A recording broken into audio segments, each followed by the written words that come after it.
अस्सलामुअलैकुम। आज की वीडियो में मैं आप लोगों के साथ पौने गज़ वेलवेट के कपड़े से 1 साल की बच्ची के लिए फ़्रॉक की कटाई का तरीका शेयर करूंगी।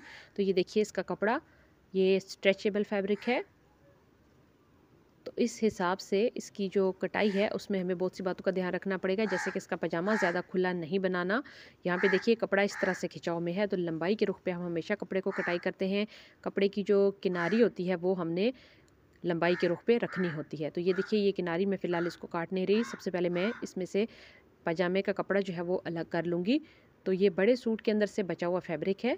तो यहाँ पे मुझे जो तैयार पजामा चाहिए वो 15 इंच तक चाहिए। तो ये जो टोटल कपड़ा है ये इसके अंदर बन जाएगा। यहाँ फ़ोल्ड करके मैंने चेक कर लिया। चौड़ाई इसकी मैं ले रही हूँ 14 इंच, मतलब ये फ़ोल्डिंग में है 4 फ़ोल्ड में, तो ये 7 में आपको मतलब 14 इंच फ्रंट और 14 इंच बैक दोनों। अगला पिछला जो शलवार का या पजामे का कपड़ा है वो 14-14 इंच चौड़ा है और इसके बावजूद भी ये काफ़ी स्ट्रेची फैब्रिक है।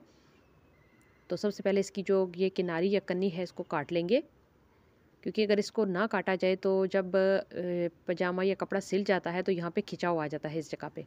तो सबसे पहले इस पजामे की कटाई करेंगे। ये आपको इस टाइम लग रहा होगा कि ये चौड़ाई में कम है, लेकिन ये चूँकि स्ट्रेची फैब्रिक है तो इसलिए हमने इसको इसी हिसाब से रखा है। तो यहाँ पे देखिए ये टोटल इस टाइम जो है वो 17.5 इंच है।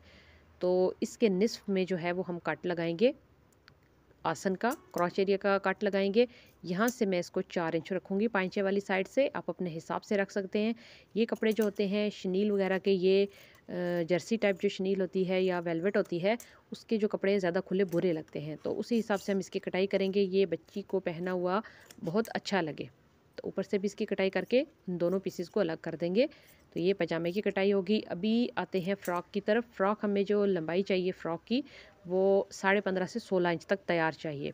तो यहाँ पे हम इसकी जो पेटी है वो तीरे के हिसाब से रखेंगे। तीरा हमारे पास यहाँ पे है 9.5 इंच। तो 9.5 इंच तीरे के हिसाब से हम पेटी जो है वो 10 इंच के ऊपर इसकी कटाई कर देंगे।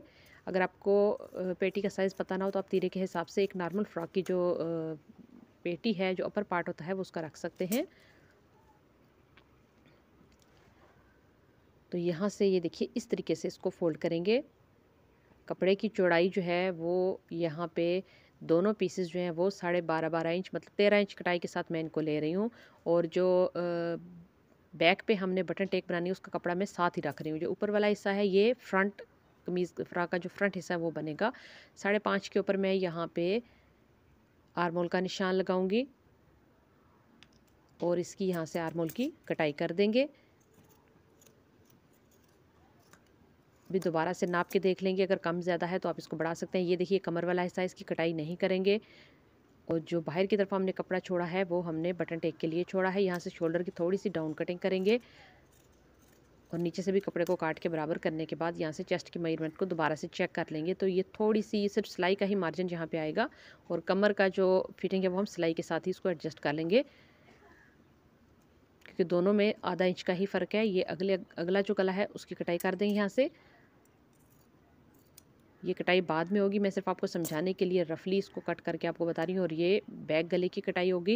ये खुल के इस तरीके से देखिए, ये दोनों हिस्से हैं इस तरीके से। ये एक बटन टेक जो है इस तरह से फोल्ड होगी और दूसरी तरफ से जो कपड़ा मोड़ के आएगा वो दूसरी तरफ से वो भी नीचे की तरफ फोल्ड होके इसके ऊपर बंद होगा। तो ये साथ ही इसके जो बच्चों की फ़्रॉक की बटन टेक है वो इसके साथ ही मैं बना लेती हूँ, ताकि जो साइड की सिलाइयाँ हैं वो बुरी ना लगें। अभी इसके नीचे जो है वो घेर का कपड़ा हम अटैच करेंगे। देखिए इसकी जितनी लंबाई मुझे चाहिए मोड़ने का के लिए जो कपड़ा है एक्स्ट्रा सिलाई का जो मार्जिन या लेस वगैरह अगर आपने लगानी है तो उसका हिसाब लगाने के बाद जो फालतू कपड़ा आपके पास बचता है उसको कटाई कर लीजिए। आधा इंच सेंटर की सिलाई के लिए और 1 इंच नीचे की सिलाई के लिए, 1.5 इंच एक्स्ट्रा मैंने रखा है।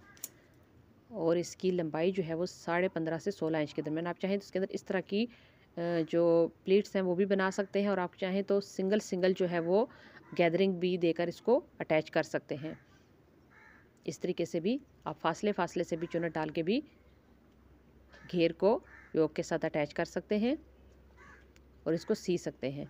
ये आप 10 मिनट के अंदर इस फ्रॉक को सिलाई कर सकते हैं कटाई करने के बाद। अभी ये जो बकाया कपड़ा है इसके अंदर से आस्तीन की कटाई करेंगे। तो सबसे पहले नाप लेंगे कि आस्तीन किस तरह से बन रही हैं। तो ये देखिए ये मैं फुल आस्तीन वाली फ़्रॉक बना रही हूँ, क्योंकि ये सर्दियों के कपड़े हैं। तो इसके बाजू अगर छोटे हों, अमूमन इसके बाजू आम नाप से 1 से 1.5 इंच लंबे ही रखें, क्योंकि ये कपड़ा ऊपर को चढ़ता है। तो यहाँ से ये देखिए, यहाँ पे मैंने 5 इंच के ऊपर चौड़ाई रखते हुए आस्तीन की कटाई कर ली है। और अभी इसकी जो लंबाई है वो आगे की जो फोल्डिंग है उसका मार्जिन भी ऐड करना है, और आधा इंच तक हमने जो आर्म होल के साथ अटैच करना है उसका मार्जिन भी अटैच करना है। 2 इंच बाहर की तरफ छोड़ते हुए आर्म होल वाली साइड से कटाई करेंगे, फिर फ्रंट से भी इसकी कटाई कर देंगे। तो ये आस्तीन जो है वो ये इस तरह से यहाँ पेटी के साथ जोड़ेंगे। ये देखिए यहाँ इस तरह से। तो बहुत इजीली आप इस फ्रॉक को कट करके सिलाई कर सकते हैं। लेस के साथ इसके घेरे और बॉटम वगैरह को फोल्ड कर लीजिए।